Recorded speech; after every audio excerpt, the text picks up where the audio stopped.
Today I will share with you what I believe to be the best game plan to become wealthy in 2024, without any tricks or fake promises. And this is my personal plan, so I have skin in the game here, and I will share where I am right now. And my idea here is to share our journey, so I'll do maybe a monthly update or every other month. Number 1, be debt-free except your mortgage. And later on, if you want to pay your mortgage, even better.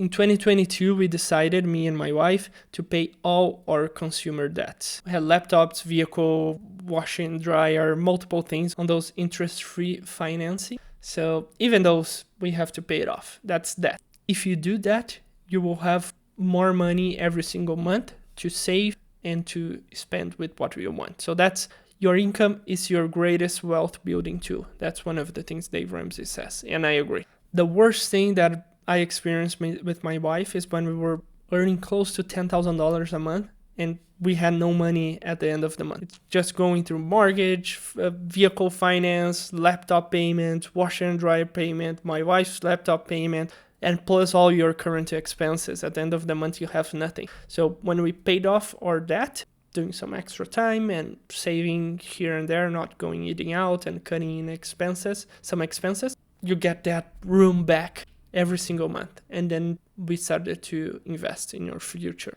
I have an entire video about debt payment. You have basically 2 methods. One that is called snowball method, that you list all your consumer debt, smallest to largest, and you start from the top, going all the way down. So the logic behind that is a human behavior thing, is that you pay your smallest one, it will probably be easy, and then you get excited and go after the next one and after the next one and after the next one. Because if you start with your largest debt, you'll say like, oh, I still have $10,000 to pay, it's not worth it. And the second method is the avalanche method. It consists on listing your debts from highest interest to lowest interest. Again, here, the problem is if your highest interest is your largest debt, it may take a while and you may lose motivation. But if you do the math, it makes sense to pay the highest interest rate first. But either method is fine. Second, emergency fund. The emergency fund is your first line of defense in case something happens.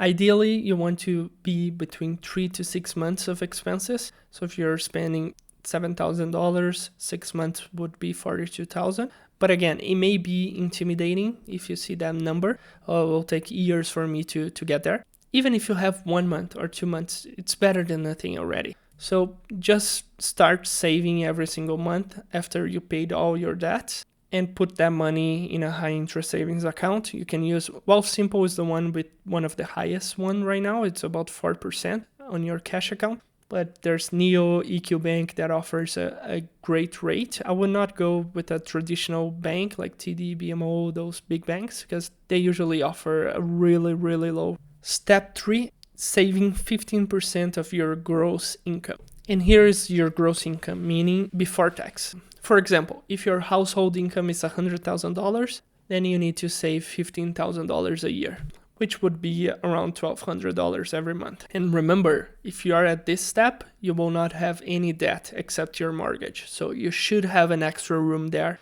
to save every single month towards your financial independence or retirement. And my goal here is to retire early. I don't want to work until I'm 65. Actually, I want to work until I'm 65, but I want to be independent, meaning I have the flexibility. If I don't like what I'm doing, I'll just quit, go to the next project or work for myself. You have a lot of flexibility when you don't depend on your income, right? So for me, those 3 are the main pillars. Pay off your debt, emergency fund, save 15% of your income every month. That's basically all the ideas for this video. I just want to show now my own projections and what I'm doing, how much I'm saving every single month, so we can keep track here. So currently, me and my wife, we have about $40,000 invested, and our 15% is about $2,500 every single month that we're putting towards our retirement account. This calculation, I'm assuming a 10% interest rate. I know the average would be 7 to 10. I'm being more on the optimistic side here because I think I can get an extra percentage here and there for my returns. Again, it's just an exercise. So I added 10 years. So we're currently I'm 26 now, so I will be 36 on this projection. Here we'll have about $600,000 in our portfolio, which is already great. And again, not counting our home equity, because we're paying every single month towards our mortgage. We have an apartment here in Calgary, so that's not bad. I'll run a scenario for 15 years, so I'll be 39. And here is where maybe I'll reach a point that I'll be independent. 1.2 million. If we go to the monthly table here to see how much we are earning in appreciation and interest and dividends every single month, it will be around $10,000. So that point will be good.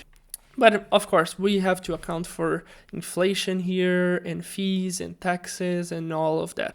And we'll not stop working, so we'll continue to do something. So that will not be our only source of income. But again, we are less than 40 years old. So if we add, let's say 25 here, I'll be 50, 51. We'll have like 3.7 million. It's crazy how important it is to start early, because you have this advantage. Time, I have time. So if we continue to apport every single month, imagine we'll have almost $4 million here in 25 years, and we'll be 50. With life expectancy getting higher and higher, who knows, we may live until 100 years old. So we'll have another 50 years to enjoy. If you're still here watching this video, I'll just give you a few extra tips. Because we are young, I think it's extremely important in investing in ourselves first. Maybe planning your career, trying to get an extra certificate. I'm not saying you need to go to university and get a degree. That may be $50,000, $60,000. But a few certifications here and there, or even YouTube videos to try to advance in your career. Because at the end of the day, we're all working 40, 50 hours every single week. If you're making $50,000, it would be better if you could use the same exact amount of hours every single week and make $60,000, $70,000, $80,000, $100,000 a year. That would be way better, right?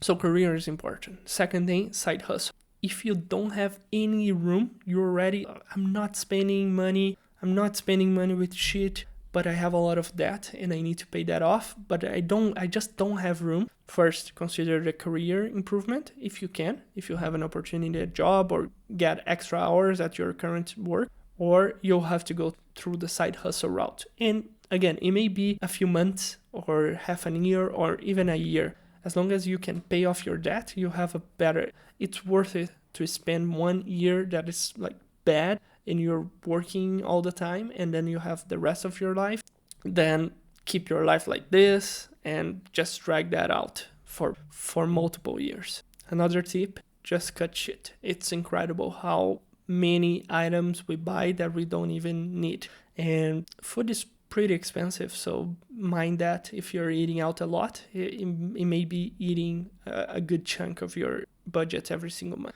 So that's it for this video. Let me know if you have any comments down here and I'll reply right away, and give it a thumbs up and subscribe to the channel if you want more videos like this. Thank you. See you soon.